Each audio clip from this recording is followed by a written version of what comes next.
এটা উদাহৰণ দি নিজেই নিজৰ পৰীক্ষা কৰি চোৱাৰ বাবে চেষ্টা কৰিছোঁ। আগতে এখন দামী গাড়ী দেখিলে এই বুলি ভাবিছিলোঁ যে মোৰ গাড়ী নাই, মোৰ গাড়ী ল'বৰ বাবে ধন নাই, মই দুখীয়া মানুহ, এই বুলি ভাবি হীনমন্যতাত ভুগিছিলোঁ আৰু খন্তেক সময়ৰ বাবে হ'লেও উত্তেজনাৰ বশৱৰ্তী হৈ মনটো অশান্ত হৈ পৰিছিল। বৰ্তমানো এখন দামী গাড়ী দেখিলে সেই একেটা কামনাই জাগি উঠে, মানে মোৰ নাই, গাড়ী ল'বৰ বাবে ধন নাই। কিন্তু এতিয়া গাড়ী দেখি উঠা এই কামনাটোক কামান দিবৰ বাবে অৰ্থাৎ আদেশ নিৰ্দেশ বা পৰামৰ্শ দিবৰ বাবে মোৰ মাজত এটা পৰম ধন জাগৰণ হৈছে। এই পৰম ধনৰ কৃপাতেই বুজিব পাৰিছোঁ যে বাহ্যিকভাৱে আহৰণ কৰা ধন সম্পদ বা কোনো বস্তুৱে মোৰ জীৱনৰ উচ্চতম সম্ভাৱনাক সাকাৰ কৰিব নোৱাৰে। একমাত্ৰ বোধ বা জ্ঞানৰ মাধ্যমেৰেহে জীৱন সলনি হ'ব। মোৰ মাজত চিন্তাৰ যি দিশ পৰিৱৰ্তন ঘটিছে এয়া আচাৰ্য প্ৰশান্তজীৰ শিক্ষাৰ দ্বাৰাইহে সম্ভৱ হৈছে।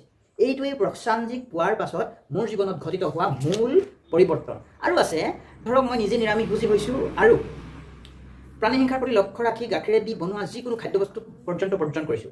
মোৰ পৰিয়ালটোকো নিৰামিষভোজী হোৱাৰ দিশত আগবঢ়াই নিবলৈ সক্ষম হৈছোঁ। মুঠতে আগৰ ধুৰন্ধৰ মানসিকতাটোক প্ৰত্যাহ্বান জনাব পৰাকৈ বল শক্তি যোগাৰ কৰিব পাৰিছোঁ বৰ্তমান। এয়াই মোৰ পৰিৱৰ্তন।